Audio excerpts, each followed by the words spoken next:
Student सोप्या भाषेमध्ये व सोप्या पद्धतीने फिजिक्स विषय समजून घेण्यासाठी आपल्या SKS फिजिक्स चॅनेलला जॉईन करा व कोणत्याही प्रकारच्या डाऊटसाठी संपर्क साधा. आजच्या या व्हिडिओ लेक्चरपासून आपण सेकंड युनिट स्टडी करणार आहे, मेकॅनिकल प्रॉपर्टीज ऑफ फ्लुइड.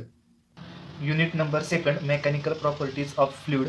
याच्या इंट्रोडक्शनमध्ये आपण फ्लुइड म्हणजे काय, बरोबर, तसेच त्या फ्लुइडच्या मेकॅनिकल प्रॉपर्टीज कोणकोणत्या हे पाहणार आहोत. आपल्या सर्वांना मॅटरच्या 3 स्टेट माहिती आहेत. एक solid, second liquid, third gas. तर सॉलिडमध्ये फोर्स ऑफ अट्रॅक्शन, मॉलिक्यूलमध्ये असणारा फोर्स ऑफ अट्रॅक्शन हा खूप जास्त असतो comparatively liquid and solid.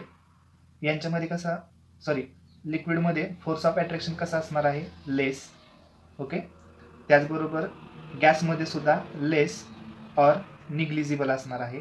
Okay. सॉलिडमध्ये force of attraction हा खूप स्ट्रॉंग असतो कंपॅरेटिव्हली लिक्विड आणि गॅस. लिक्विडमध्ये तो कसा असतो, फोर्स ऑफ अट्रॅक्शन कमी, लेस, आणि गॅसमध्ये तो कसा असतो, कमी किंवा झिरो म्हणजेच निग्लिजिबल असतो. ओके. 11वीच्या वर्गामध्ये आपण सॉलिडवरती फोर्स अप्लाय केल्यामुळे काय होतं हे पाहिलं होतं. ओके. सॉलिडमध्ये जे मॉलिक्युल्स असतात किंवा ॲटम्स असतात हे रेग्युलरली अरेंज झालेले असतात. ओके. आपण हे मॉलिक्युल्स किंवा ॲटम्स आहेत म्हणूयात सॉलिडचे. ओके. ते त्या सॉलिडमध्ये कसे अरेंज झालेले आहेत, रेग्युलरली अरेंज झालेले आहेत. ओके. यांची अरेंजमेंट कशी आहे, रेग्युलर आहे, बरोबर. ॲटम्सची अरेंजमेंट कशी आहे, रेग्युलर आहे सॉलिडमध्ये. ओके. त्याचबरोबर या सॉलिडचा किंवा सर्व सॉलिडचे साईज आणि त्यांचा शेप हा काय असतो, फिक्स असतो. ओके. 2 प्रॉपर्टी पाहिल्या. ॲटमची अरेंजमेंट ही रेग्युलर असते सॉलिडमध्ये, त्याचबरोबर त्यांचा साईज आणि शेप हा फिक्स असतो. कशामुळे, फोर्स ऑफ अट्रॅक्शन जास्त असल्या कारणामुळे. या सॉलिडमध्ये ॲटम्स रेग्युलरली अरेंज होऊन हा सॉलिड फॉर्म झालेला आहे म्हणजेच तयार झालेला आहे. ओके. या सॉलिडमध्ये ॲटम्स हे रेग्युलरली अरेंज होऊन हा सॉलिड फॉर्म झालेला आहे. ओके. याच्यावरती जर मी एक्सटर्नल फोर्स अप्लाय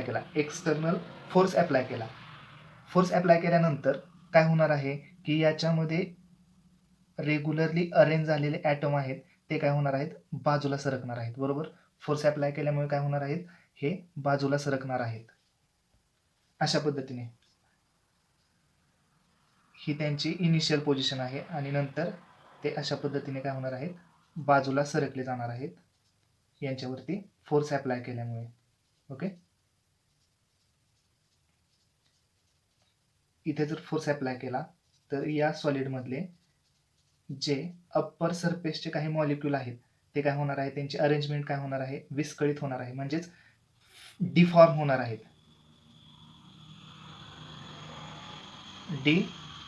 आहेत. कुणामुळे, एक्सटर्नल फोर्स अप्लाय केल्यामुळे ते मॉलिक्यूल काय झाले, डिफॉर्म झाले. ओके. फॉर एक्झाम्पल मी पेनचं टोपण घेतलं. ओके. हा काय आहे, सॉलिड आहे.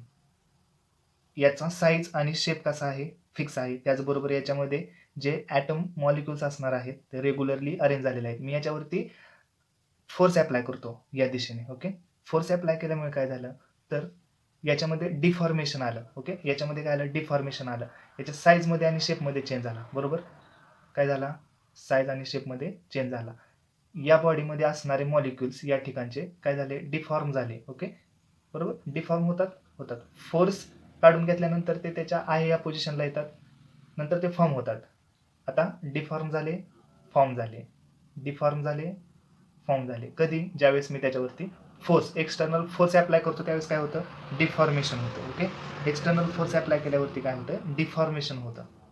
ओके. आणि फोर्स काढून घेतल्यानंतर पुन्हा फॉर्मेशन होत आहे.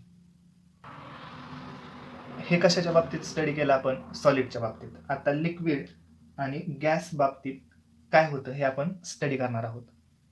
लिक्विड आणि गॅस यांना स्वतःचा शेप नसतो. ते एखाद्या वेसलमध्ये किंवा एखाद्या भांड्यामध्ये ओतले असता ते त्याचा शेप अचीव करतात. ओके, इथे म्हटलेलं आहे लिक्विड आणि गॅस यांना म्हणजेच do not have their own shape, त्यांना स्वतःचा शेप नसतो आणि ते शेप घेतात. ओके, कशाचा? कोणत्याही वेसलचा. ज्यावेळेस आपण त्या वेसलमध्ये ते म्हणजेच कोण लिक्विड आणि गॅस ओतू किंवा त्याच्यामध्ये ठेवू त्यावेळेस ते त्या भांड्याचा शेप, त्या वेसलचा शेप अचीव करत असतात. ओके, त्यांना स्वतःचा असा शेप नसतो, स्वतःचा शेप नसतो. त्याचबरोबर त्यांना स्वतःचा शेप नसल्या कारणाने under action of external force they can flow. म्हणजेच काय?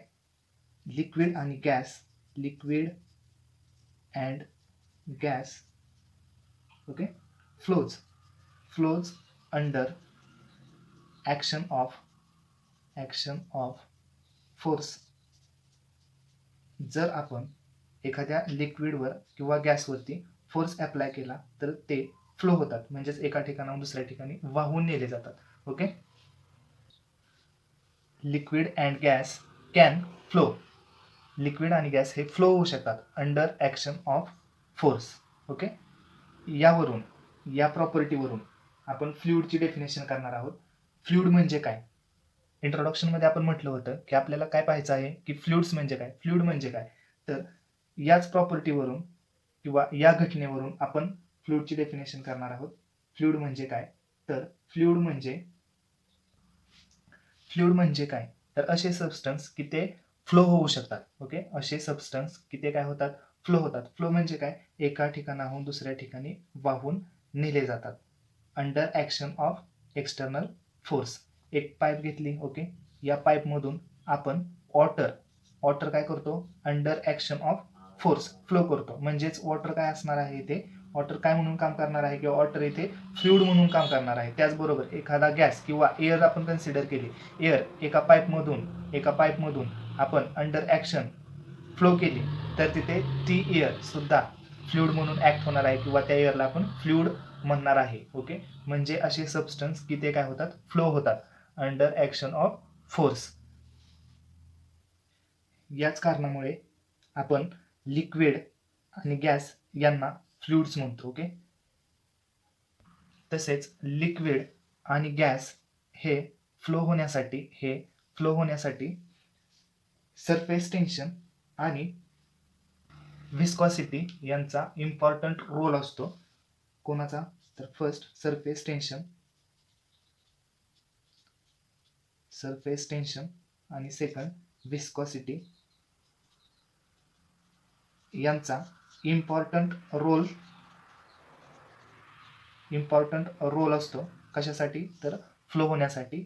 आणि याच मेकॅनिकल प्रॉपर्टी असणार आहेत कुणाच्या? फ्लुइडच्या. त्यांचा आपण डिटेलमध्ये स्टडी या युनिटमध्ये करणार आहोत. ओके, त्याचबरोबर फ्लुइडचे काही आपण एक्झाम्पल पाहूयात. तर एअर, वॉटर, जेल्स, ओके, त्याचबरोबर ऑइल्स, त्याचबरोबर टूथपेस्ट, हे काही एक्झाम्पल्स आहेत. कोणाचे? तर फ्लुइड्सचे काय आहेत? हे एक्झाम्पल्स आहेत. ओके, एअर, वॉटर, जेल्स, वेगवेगळे जेल्स पाहतो आपण. त्याचबरोबर ऑइल्स, टूथपेस्ट, हे काय आहेत? तर फ्लुइडचे एक्झाम्पल आहेत. ओके, त्याचबरोबर आपण काही जनरल प्रॉपर्टीज पाहूयात फ्लुइडच्या कोणत्या जनरल प्रॉपर्टीज पाहूयात. Okay, fluids are incompressible. First property of fluid is it is incompressible. Incompressible म्हणजे काय? फ्लुइड इनकम्प्रेसिबल आहे म्हणजेच काय? की ते कंप्रेस होत नाही. ओके, म्हणजेच जर आपण एखाद्या वेसलमध्ये फ्लुइड फिल केलं, ओके, इथपर्यंत आहे. ओके, आणि याच्यावरती पिस्टनच्या मदतीने जर आपण फोर्स अप्लाय करायचा प्रयत्न केला तर त्याचं व्हॉल्यूम चेंज होत नाही. बघा, त्याचं हे जे व्हॉल्यूम असणार आहे ते काय राहणार आहे? फिक्स राहणार आहे. आपण किती जरी फोर्स अप्लाय केला तरी हे कॉम्प्रेस होणार नाही. हे लिक्विड कॉम्प्रेस होणार नाही. त्याचं जे व्हॉल्यूम आहे, व्हॉल्यूम पर युनिट एरिया हा जो आहे तो काय होणार नाही, तिथे चेंज होणार नाही. मास पर युनिट एरिया ते काय होणार नाही, चेंज होणार नाही. ओके, मास पर युनिट एरिया चेंज होणार नाही. कितीही फोर्स अप्लाय केला तरी इनकम्प्रेसिबल आहे, म्हणजे ते कॉम्प्रेस होणार नाही. ओके, कम्प्रेस होणार नाही. म्हणजेच आपण असं सुद्धा म्हणू शकतो, त्या लिक्विडची डेन्सिटी कशी आहे, कॉन्स्टंट आहे. Okay, it's density constant. It is incompressible म्हणजेच काय, इट्स डेन्सिटी इज कॉन्स्टंट. म्हणजेच मास पर युनिट एरिया हा कसा असणार आहे, कॉन्स्टंट असणार आहे. म्हणजेच त्याची डेन्सिटी कशी असणार आहे, कॉन्स्टंट असणार आहे. ही फर्स्ट प्रॉपर्टी आपण पाहिलेली आहे. सेकंड प्रॉपर्टी स्टडी करूयात. सेकंड प्रॉपर्टी काय आहे, इट्स फ्लो इज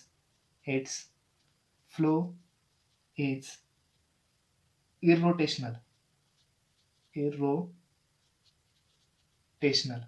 म्हणजेच त्याचा जो फ्लो असणार आहे, लिक्विडचा जो फ्लो असणार आहे किंवा फ्लुइडचा जो फ्लो असणार आहे तो कसा असणार आहे, स्मूथ असणार आहे.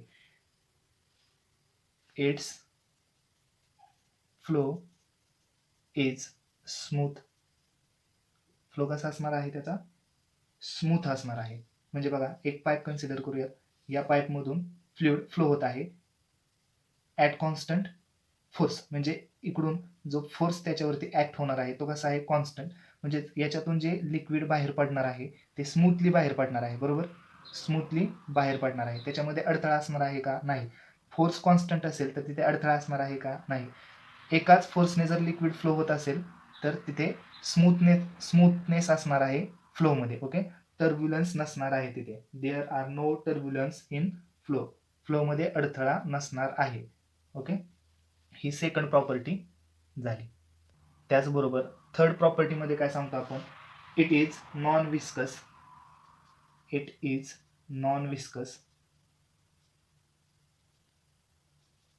नॉन विस्कस म्हणजे काय, तर there is no internal friction in the flow. There is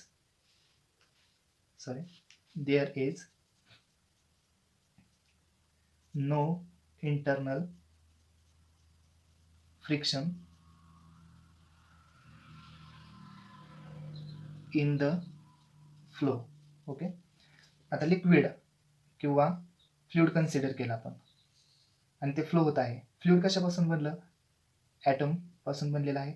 आणि हे काय होत आहेत, ॲटम फ्लो होत आहेत. ओके, फ्लो होत आहेत. आता फ्लो होताना यांच्यामध्ये किंवा या ॲटममध्ये फ्रिक्शन नसणार आहे. म्हणजेच हा ॲटम स्थिर आणि हा ॲटम त्याला घर्षण करून पुढे जात आहे. ओके, असं नसणार आहे. तर यांच्यामध्ये फ्रिक्शन हे कसं असणार आहे, झिरो. इंटरनल फ्रिक्शन कसं असणार आहे, झिरो. म्हणजेच हा आणि हा ॲटम विदाउट एनी फ्रिक्शन काय होत आहे, फ्लो होत आहे. असं होणार आहे का, हा स्थिर आहे आणि हा त्याला घर्षून जात आहे. हा मॉलिक्यूल त्याला घर्षून फ्लो होत आहे, पुढे जात आहे. असं नाही होणार तिथे. ओके, तर तिथे इंटरनल फ्रिक्शन हे कसं असणार आहे, झिरो असणार आहे. म्हणजे हा ॲटम आणि हा ॲटम एका व्हेलॉसिटीने पुढे जाणार आहेत. जरी वेगवेगळ्या व्हेलॉसिटीने पुढे जात असतील तरी ते एकमेकांना घर्षण करणार नाहीत. त्याला आपण काय म्हणतो, नॉन विस्कस. त्याचबरोबर नेक्स्ट प्रॉपर्टीमध्ये काय सांगतो आपण, फोर्थ प्रॉपर्टीमध्ये, they do not oppose deformation. They get permanent deformed. Permanently deformed. आता डिफॉर्मेशन म्हणजे काय, तुम्हाला मग अशी सांगितलं मी. डिफॉर्मेशन म्हणजे काय, फॉर्मेशन म्हणजे तयार होणे आणि डिफॉर्मेशन म्हणजे तयार झालेली वस्तू डिफॉर्म होणे. ओके, आता जे सॉलिड्स असतात ते काय करतात, डिफॉर्मेशनला अपोज करतात. हा सॉलिड कन्सिडर करूयात. मी याच्यावरती एक्सटर्नल फोर्स अप्लाय केला. आता फोर्स अप्लाय केल्यानंतर ही बॉडी डिफॉर्म होत आहे, पण काय करत आहे, डिफॉर्मेशनला अपोज करत आहे. मी फोर्स काढून घेतला, फॉर्म झाली. म्हणजेच काय, डिफॉर्मेशनला अपोजिशन झाले. पण एखादं लिक्विड कन्सिडर केलं आणि लिक्विडवरती मी फोर्स अप्लाय केला. एखाद्या पाईपमधून लिक्विड किंवा एखाद्या सिरीजमध्ये, ओके, म्हणजे इंजेक्शनमध्ये लिक्विड मी फिल केलं आणि दुसऱ्या बाजूने त्याच्यावरती फोर्स ॲप्लाय केला, तर ते लिक्विड त्या इंजेक्शनमधून बाहेर पडणार आहे. ओके. फोर्स काढून घेतल्यानंतर ते बाहेर पडलेलं लिक्विड आतमध्ये येणार आहे का? नाही. म्हणजे तिथे डिफॉर्मेशन होणार आहे. परमनंट डिफॉर्मेशन होणार आहे. इनिशियल सिच्युएशन तिथे अचीव्ह केली जाणार नाही. ओके. हे काय होत आहे, हा ऑब्जेक्ट काय होत आहे, डिफॉर्म होत आहे. आणि नंतर हे डिफॉर्मेशन कसं आहे, टेम्पररी डिफॉर्मेशन आहे. फोर्स काढून घेतल्यानंतर फॉर्मेशन झालं तिथं. हे डिफॉर्मेशन कसं होतं, टेम्पररी डिफॉर्मेशन होतं. पण लिक्विडच्या बाबतीत किंवा फ्लुइड्सच्या बाबतीत हे डिफॉर्मेशन कसं असतं, परमनंट डिफॉर्मेशन असतं. ओके. म्हणजेच आपण तिथे म्हणू शकतो they do not oppose deformation. ते डिफॉर्मेशनला अपोज करत नाहीत. त्याचबरोबर दे गेट परमनंट डिफॉर्मेशन. त्यांच्यामध्ये जे डिफॉर्मेशन होणार आहे ते कसं होणार आहे, परमनंट डिफॉर्मेशन होणार आहे. त्याचबरोबर नेक्स्ट प्रॉपर्टीमध्ये आपण काय सांगतो, तर they have ability to flow. जे फ्लुइड्स असतात त्यांची एक ॲबिलिटी असते, कोणती, फ्लो होण्याची. ओके. फ्लुइड्स काय होत असतात, फ्लो होत असतात अंडर ॲक्शन ऑफ फोर्स. तर अशा प्रकारे आपण त्याच्या काही प्रॉपर्टीज स्टडी केलेल्या आहेत. ओके. काही डाऊट असेल तर संपर्क साधा. नेक्स्ट लेक्चरमध्ये आपण नेक्स्ट पॉईंट स्टडी करणार आहोत. ओके.